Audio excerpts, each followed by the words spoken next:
So hello everyone, welcome to learn with education hub. ठीक है, चलिए आज हम पढ़ेंगे ह्यूमन डाइजेशन। तो आप लोगों के घर में ऐसा हुआ है कभी कि इसका सारे काम एक ही इंसान कर रहा हो? ऐसा तो पॉसिबल नहीं है। तो देखिए, हम लोग जो है वो एक मल्टी सेलुलर ऑर्गेनिजम्स है। ठीक है, तो हमारी बॉडी में जो फंक्शंस होते हैं वो अलग अलग ऑर्गन्स, अलग अलग सिस्टम्स करते हैं। ऐसा नहीं है कि एक सेल बन गया है और वही सारे फंक्शंस कर रहा है। लाइक आपकी मम्मी मान लीजिए बर्तन धुल रहे हो और आपके पापा को खाना बनाना पड़ रहा हो, इस टाइप का। तो ऐसा नहीं है कि एक ही इंसान सारे काम कर सकता है। ठीक है, तो उसी तरीके से कुछ हमारी बॉडी भी है जिसमें हर किसी को अलग अलग फंक्शंस पकड़ाए हुए हैं कि आपको ये करना है, आपको ये करना है, आपको ये करना है। ठीक है, तो आज हम पढ़ेंगे। तो ह्यूमन डाइजेशन से आपको क्या लगता है? मतलब खाना खाया, पचा लिया, हो गया? ऐसा कुछ नहीं होता कि ये आज हमने रोटी खा ली, 10 मिनट बाद हमने एक्सक्रीशन कर लिया, हमारा खाना डाइजेस्ट हो गया। ऐसा कुछ नहीं होता है। तो हमें डाइजेशन की जो प्रोसेस है वो पूरी पढ़नी पड़ेगी। ठीक है, तो अब क्या होता है, यहाँ पे हमारी स्टार्टिंग जो होती है सबसे पहले तो माउथ से होती है कि हम किसी भी खाने को च्युइंग करते हैं। ऐसा आपने सुना होगा कि घर में कहते हैं अच्छे से चबा के खाओ। क्यों खाओ? ऐसा तो नहीं है कि आप एक बड़ी सी रोटी लेके डायरेक्ट निकल गए। जो पार्टिकल्स है उसको इजीली कैनाल के थ्रू से हमें पास भी तो करना होता है। तो उसके लिए हमें क्या करना पड़ेगा? उसे एक स्मॉल पार्टिकल्स में ब्रेक डाउन करना पड़ेगा, जो कि कौन करेगा? हमारे टीथ। ठीक है, तो हमारी जो डाइजेशन की जो प्रोसेस है ना वो स्टार्ट हो जाती है हमारी माउथ से डायरेक्ट, यहीं से। ठीक है, हमारी प्रोसेस यहीं से शुरू हो जाएगी। अब यहाँ पे सबसे पहले क्या होता है, जब आप कोई खाना खाते हैं तो आपके पास क्या मौजूद होते हैं? Salivary gland. ग्लैंड वर्ड से एक चीज का ध्यान रखिएगा कि ग्लैंड का मतलब ही होता है कि किसी चीज का सिक्रेशन करना। ठीक है, ग्लैंड का एक ही काम है, सिक्रीट करता रहता है वो कुछ ना कुछ। अब आपने कभी देखा है कि आप कुछ खा रहे हो और आपका जो माउथ है वो थोड़ी वाटरी टाइप का हो गया, मतलब गीला गीला सा? वो क्या होता है? पानी होता है? नहीं, वो पानी नहीं होता है। ठीक है, वो एज अ फ्लूइड होता है जिसको आप सलाइवा कहते हैं। और आपके सलाइवा में ना कुछ एंजाइम्स मौजूद होते हैं। कौन से होते हैं वो एंजाइम्स? यहाँ देखिए, सलाइवरी अमाइलेज। ठीक है, ये एंजाइम्स आपके यहाँ पे प्रेजेंट होते हैं, सलाइवरी अमाइलेज। इनका काम क्या होता है? ये फूड पे एक्ट करते हैं उनको ब्रेक डाउन करने के। ठीक है, ये फूड को ब्रेक डाउन करेंगे। फूड में क्या मौजूद होता है? स्टार्च। स्टार्च को ब्रेक डाउन करेंगे ये लोग। ठीक है, और स्टार्च जब ब्रेक डाउन हो जाएगा फिर ये कहाँ से किसके थ्रू जाएगा? कैनाल के थ्रू जाएगा। इस कैनाल का नाम क्या होता है? ईसोफेगस। और अगर मान लीजिए आपके नाम भूल भी गए तो और सिंपल लैंग्वेज में आप बोल सकते हैं फूड पाइप। ठीक है, आपके लिए सबसे बेस्ट है फूड पाइप। ठीक है, ये हेल्प करता है। अब इस कैनाल में क्या होता है? इस कैनाल्स में ना कुछ वॉल्स, कुछ लाइनिंग मौजूद होती है जो कि क्या करती है? कॉन्ट्रैक्ट करती है। ठीक है, कॉन्ट्रैक्ट करती है किससे? फूड को नीचे के थ्रू भेजने के लिए, ताकि जो फूड है वो स्मूथली और इजीली पहुंच जाए। ये देखिए, एक सलाइवा का एक और काम ये भी है कि वो आपके खाने को मिक्स कर रहा है, थोड़ा वेट कर रहा है, ताकि वो इजीली विदाउट फ्रिक्शन पहुंच जाए। मतलब आप खाना खा रहे हो और वो यही अटका पड़ा हुआ है और आप लगातार पानी पी रहे हैं। ऐसा कभी कभी होता भी है कि आपका खाना अटक भी जाता है, प्रॉपरली नहीं पहुंच पाता। वो क्यों होता है? कुछ ज्यादा ही भुक्कड़ बन जाते हैं आप लोग कि खा रहे हैं और उसके बाद बहुत ज्यादा अमाउंट में ले लिया और वो इजीली पास नहीं हो पा रहा है। ठीक है, तो इससे क्या समझ आता है? थोड़ा थोड़ा और अच्छे से खाना होता है। ठीक है, ताकि वो अटके ना। उसके बाद यहाँ सब खाना हमारा कहाँ पास होगा? सबसे बढ़िया स्टमक। कभी आपने फील किया है कि आप मतलब खाना खा रहे हैं और आपको थोड़ा सा लग रहा है पेट बाहर आ गया है? कभी आप मॉर्निंग में अपना स्टमक देखना और उसको कुछ खाने के बाद कुछ देखना, अपने स्टमक को नोट करना, तो थोड़ा सा इंक्रीज होता है। क्यों? क्योंकि ना जब भी कोई खाना यहाँ से पास हो रहा है, कोई भी फूड पार्टिकल्स जब यहाँ पास हो रहा है, तो जो स्टमक होता है ना वो अपने साइज को ना एक्सपेंड कर लेगा। ठीक है, वो अपने साइज को एक्सपेंड कर लेता ताकि यहाँ पे जगह बन सके। ऐसा नहीं है कि मतलब अब ये भी नहीं है कि वो जगह बना रहा है तो आपने उसको भरना शुरू कर दिया कि यहाँ पे बर्गर दिख रहा है आपको, वाह अभी मैं खाना खा बैठा और बर्गर टेस्टी, आज हम और खाएंगे। ऐसा कुछ नहीं करना है। जितनी जगह ये बेचारा बना सके उतनी ही बनानी है। ठीक है, तो इसमें क्या होता है, जब खाना पास होता है तो ये अपना साइज इंक्रीज कर लेता है। हाँ, तो अभी तक हमने डाइजेशन कैनाल तक तो फूड को पहुंचा दिया था। ठीक है, अब हमने आपको बता दिया था यहाँ पे कि जो फूड अब जो आएगा वो स्टमक के अंदर एंटर करेगा। ठीक है, अब स्टमक के पास क्या होता है? कुछ ना मस्कुलर वॉल्स होती है। उन मस्कुलर वॉल्स के पास क्या प्रेजेंट होते हैं? उन मस्कुलर वॉल्स के पास ग्लैंड प्रेजेंट होते हैं। और मैंने आपको पहले क्लियर कर दिया कि ग्लैंड का मतलब क्या होता है? कुछ ना कुछ सिक्रीट करना। इन भाई साहब का एक काम है सिर्फ सिक्रीट करना, ये सिक्रीट करेगा। तो ग्लैंड क्या करता है?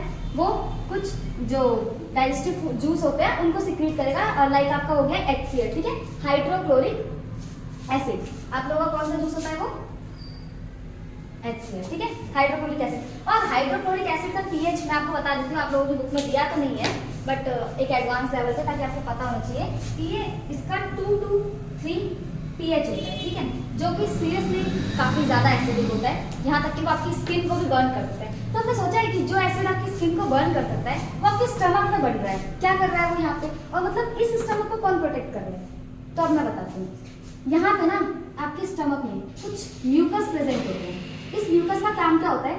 आपके स्टमक को प्रोटेक्ट करना। इसका इतना ही काम होता है कि ये आपके स्टमक को प्रोटेक्ट करेगा। आप लोग कभी देखिए कि आप लोगों को एसिडिटी की प्रॉब्लम हो रही है, मतलब कभी आप लोगों ने खाना खाया और आपको ऐसा कुछ जलन जलन सी फील हो रही है गले के अंदर, लाइक उस दिन आपका मूड भी काफी खराब सा होता है, ऐसा अजीब सा पेट में होना, वॉमिट जैसा फील होना, वो क्यों होता है? क्योंकि ना कभी कभी क्या हो जाता है, एसिडिक मीडियम ज्यादा होने की वजह से ये जो म्यूकस होता है ना, ये यहाँ पे प्रॉपर्ली बन नहीं पा रहा होता है और ये बीच बीच में ना ये वॉल्स ब्रेक डाउन होना शुरू हो जाती है, जिसकी वजह से क्या होता है, आपका जो एसिड होता है ये आपको बर्निंग सेंसेशन फील करवाता है। ये इसका रीजन होता है, ठीक है। तो आइंदा जब एसिडिटी की प्रॉब्लम हो तो आप लोग अवेयर रहना कि आपको ऐसा क्यों हो रहा है, ठीक है। तो सबसे बड़ा ग्रोथ तो यहाँ पे म्यूकस का होता है। दूसरा HCl एसिड, ये जो है ना, इस माना खतरनाक है लेकिन भाई ये काम बहुत अच्छा करता है। ये आपका जो फूड है ना, इसको डाइजेस्ट करने का हेल्प करता है, ठीक है। इस फूड को यही HCl एसिड डाइजेस्ट करेगा, सबसे बड़ा रोल होता है इसमें इसका, ठीक है। और इसका pH जो याद रखना, ये आगे कभी काम आएगा। मान लीजिए आपको कभी 11th में साइंस नहीं है तो इतना तो पता होना ही चाहिए एज अ साइंस स्टूडेंट, तो आपको जानने की जरूरत है, ठीक है।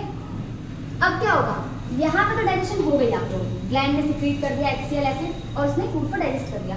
अब यहाँ से फूड जाता है आपके स्मॉल इंटेस्टाइन में, और हाँ, ये नाम का स्मॉल है, वैसे स्मॉल नहीं होता ये, ठीक है। ये बहुत बड़ी, ये इतना बड़ा होता है ना, मतलब कि आप कह सकते हो कि सभी ऑर्गन में सबसे बड़ा है ये। लेकिन अब यहाँ पे लार्ज इंटेस्टाइन भी होता तो है, बट लार्ज इंटेस्टाइन सिर्फ नाम का लार्ज है, ठीक है। ये अपने नाम पे धप्पा एक तरीके से, ये होता नाम का लंबा है पर होता नहीं है ये। स्मॉल इंटेस्टाइन बहुत बड़ी होती है, बट वो एक कॉइलिंग की फॉर्म में होती है, ऐसे कुछ ऐसे करके, ठीक है, ऐसे फॉर्म में होती है। और इतनी कॉइलिंग होती है कि बेचारे छोटी सी जगह में फिट हो जाते हैं, ठीक है। लेकिन सबसे बड़ा होता है ये सिर्फ नाम का स्मॉल है। और ऑलमोस्ट आपकी सारी डाइजेशन जो होती है वो स्मॉल इंटेस्टाइन में ही आके खत्म होती है। ये लार्ज इंटेस्टाइन है, नाम का बड़ा तो है, पर क्या करे है तो उसको भी तो कुछ काम देना ही पड़ेगा ना। तो ये क्या करता है, ये सिर्फ वाटर का काम आएगा यहाँ पे, ठीक है। ये वाटर एब्जॉर्ब करेगा और कुछ नहीं करना। स्मॉल इंटेस्टाइन में आने के बाद फूड, अब सिर्फ फूड ही नहीं आया यहाँ पे लीवर की जो जाते ये रहा बाइल जूस, ठीक है। बाइल जूस का वर्क होगा, पैंक्रियाटिक जूस का वर्क होगा, ये सब भी एक साथ आएंगे, यहाँ पे एंट्री लेंगे स्मॉल इंटेस्टाइन के अंदर, ठीक है। अब होता क्या है ना कि जब यहाँ से फूड आया ना, तो यहाँ पे बहुत ज्यादा एसिडिक मीडियम था। खुद देखो वो बेचारा खाना इतना ज्यादा pH छेद के आ रहा है यहाँ से, तो यहाँ पे एसिडिक मीडियम थोड़ा ज्यादा हो गया है। तो इस हिसाब से क्या होता है ना, अभी जो बाइल जूस के अंदर और ये जो पैंक्रियाटिक जूस के अंदर कुछ एंजाइम्स प्रेजेंट होते हैं ना, इनको ना बेसिक मीडियम पे काम करने की आदत हो चुकी है, ठीक है। इनको चाहिए अल्कलाइन मीडियम। कौन सा मीडियम चाहिए होता है इनको?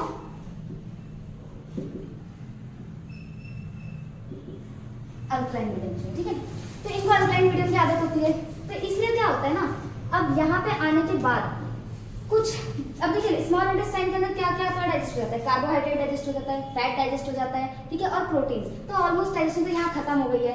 बट अब होता क्या है ना, कुछ जो फैट्स होते हैं वो किस में कन्वर्ट होते हैं, ग्लोब्यूल्स में। ग्लोब्यूल्स क्या होता है, लाइक आपका एक फैट है, ठीक है। अब मैं यहाँ, ये तो सिर्फ फैट कहलाएगा, लेकिन जब बहुत सारे फैट ऐसे आके अपना झुंड बना लेंगे ना एक ग्रुप में, या कह सकते हो बहुत ज्यादा अमाउंट का जो फैट होता है, तो वो होता है ग्लोब्यूल, ठीक है। फैट का एक कॉम्प्लेक्स टाइप है, ये कॉम्प्लेक्स सब्सटेंस है, उसी को ग्लोब्यूल्स कहते हैं। अब क्या होता है ना, इसको डाइजेस्ट करने में बहुत प्रॉब्लम होती है क्योंकि ये हो जाता है एसिडिक मीडियम।